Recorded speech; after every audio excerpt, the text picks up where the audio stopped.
Welcome back. You are listening to the home of forbidden romances. Prepare yourself, because tonight's story will leave you breathless.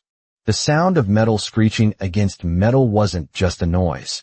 It was the death knell of the quiet, anonymous life Julian had spent 5 years meticulously constructing. It happened in a heartbeat. A stumble on the wet pavement, a small boy's loss of balance, and the toy robot in his hand dragging a jagged, white scar across the obsidian door of a car that cost more than the entire neighborhood block. The world seemed to freeze. The rain, which had been a drizzle in the gray London afternoon, suddenly felt like a deluge of ice. Julian Vane stood paralyzed on the sidewalk, his breath hitching in a throat raw with panic. He knew that car. He didn't just know the make, a custom-armored Maybach Accelero. He knew the owner. He knew the predator that lived inside the tinted glass. "Daddy, I'm sorry," Leo whimpered, clutching Julian's trouser leg, his wide, tear-filled eyes looking up. Those eyes. They were the color of storm clouds, flecked with a distinctive, icy gold. They were the only thing Julian hadn't been able to hide. Before Julian could scoop his son up and run, the rear door of the vehicle clicked. The sound was like a pistol cocking. A polished black shoe stepped onto the asphalt, followed by a figure that loomed like a dark god against the dreary cityscape. Cashin Blackwood, the CEO of Blackwood Heavy Industries. The man who had dismantled Julian's family empire brick by brick. His nemesis. And the father of the boy clinging to Julian's leg. Julian pulled up the collar of his worn trench coat, praying to a god he stopped believing in years ago that the years of hardship, the dyed hair, and the glasses would be enough. He needed to be invisible. He needed to be anyone but Julian Vane. Cashin didn't look at the damage. He didn't look at the weeping child. His gaze, sharp and predatory as a hawk's, locked instantly onto Julian. The silence stretched, heavy and suffocating, until Cashin's lips curved into a smile that didn't reach his eyes, a smile that promised ruin. "It's been a long time, Julian," Cashin said, his voice a low baritone that vibrated through Julian's chest, awakening memories he had tried to drown in vodka and cheap paint thinner. "I believe you owe me. And this time, bankruptcy won't be enough to settle the debt." The ride to the Blackwood estate was a blur of terrified silence. Leo had fallen asleep, exhausted by his own crying, his small head resting heavily against Julian's side. Julian sat rigid on the leather upholstery, the scent of the car, sandalwood, leather, and cold, sterile power, assaulting his senses. It was the scent of Cashin. Cashin sat across from them, reading a dossier on a tablet, seemingly indifferent. But Julian knew better. He could feel the weight of Cashin's attention, the way the man's eyes flickered over them every time Julian shifted. "Why are you doing this?" Julian whispered, careful not to wake Leo. "I can pay for the repair. It will take time, but the repair?" Cashin didn't look up. "Do you think I care about the paint, Julian? I buy fleets of these cars to evade taxes." "No." He finally raised his eyes, dark and endless. "You vanished. You, the heir to the Vane legacy, disappeared into the ether the night my acquisition of your company went through. I don't like loose ends. And I certainly don't like things that belong to me running away. I never belonged to you." Julian snapped, the old fire of their rivalry flaring up despite his fear. "Didn't you?" Cashin closed the tablet with a sharp snap. "The night of the merger. In my office. You were on your knees, begging me not to dissolve your father's assets. And when begging didn't work, you tried to negotiate with the only currency you had left. Yourself." Julian's face heated. "That was a mistake. A moment of weakness. It was the most honest moment of your life," Cashin corrected softly. "And then you ran." "What?" "Because I hated you." Julian lied. The truth was far more dangerous. He had run because 2 weeks after that hate-fueled, desperate night, the impossible had happened. A medical anomaly, the doctors had called it, a rare male pregnancy. In the cutthroat world of corporate dynasties, an heir was a pawn. If Cashin knew he had a son, he would have taken the baby and crushed Julian. Julian had chosen poverty and freedom over a gilded cage. "Hate," Cashin mused, testing the word. "Hate is passion, Julian. Indifference is what I fear. And you are vibrating with passion right now." The car slowed as it passed through the iron gates of the Blackwood estate. It was a fortress of glass and steel, a modern castle for a modern tyrant. You're going to work off your debt, Cashin stated as the car came to a halt. My personal archivist just quit.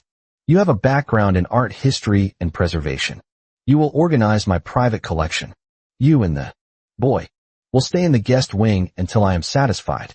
I can't stay here, Julian protested, panic rising. You have no choice, Cashin said, his voice dropping to a dangerous whisper. Unless you want me to look into why a man with a master's degree is working at a bakery under an alias? Fraud is a serious crime, Julian.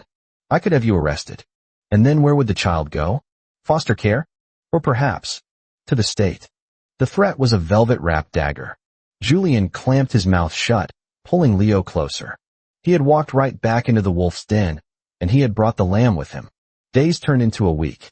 The guest wing was more luxurious than any apartment Julian had lived in for the past 5 years, but the locks on the doors reminded him of his status. He was a prisoner. Julian spent his days in the library, cataloging rare manuscripts and avoiding Cashin. Leo, however, was harder to contain. The boy was fearless, exploring the vast halls with the curiosity of a cat. It was on the 7th day that the facade began to crack. Julian was in the library, wearing white cotton gloves, carefully restoring the binding of a 17th century lexicon. The room was silent, save for the ticking of a grandfather clock. He has your chin. Julian froze. He hadn't heard the door open. He turned to see Cashin leaning against the doorframe, arms crossed over his chest. He wasn't wearing his usual suit jacket. His white shirt was unbuttoned at the collar, sleeves rolled up to reveal forearms corded with muscle. Who? Julian asked, feigning ignorance, turning back to the book. The boy. Leo. Cashin walked into the room, his steps soundless on the plush carpet. He's clumsy, though. You were never clumsy. You were precise. Calculated. Like a fencer. He's a child, Cashin. Children are clumsy. He's allergic to strawberries, Cashin said, stopping just behind Julian. The proximity made the hairs on the back of Julian's neck stand up. Julian's heart hammered against his ribs. Lots of kids are. I am allergic to strawberries, Cashin murmured, leaning down so his breath ghosted over Julian's ear. And he has a deviated septum. He snores when he's deeply asleep. Just like I do. Julian gripped the edge of the table, his knuckles turning white. Coincidence. I don't believe in coincidence, Julian. I believe in data. I believe in cause and effect. Cashin reached out, his hand covering Julian's on the table. The heat of his skin was shocking. I ran the numbers. The timeline. You disappeared 5 years ago. The boy is 4. Allow 9 months for gestation. Stop it, Julian whispered. Why did you run? Cashin's voice lost its mocking edge. It became demanding, raw. He spun Julian around, pinning him against the heavy oak table. Did you think I wouldn't want him? Or did you think I wouldn't want you? You destroyed my family. Julian shouted, the dam breaking. Tears pricked his eyes. You ruined my father. You stripped us of everything. You are a machine, Cashin. A cold, unfeeling machine. I wasn't going to let you turn my son into another cog in your empire. Our son, Cashin corrected, his eyes blazing with a terrifying intensity. You admit it. Julian gasped, realizing his mistake. He tried to push Cashin away, but the man was immovable, a wall of solid muscle. I didn't need you to admit it, Cashin said, pulling a folded piece of paper from his pocket. He slammed it onto the table next to the ancient book. It was a DNA test report. I pulled a hair from his comb 3 days ago. 99.9% probability. The silence that followed was explosive.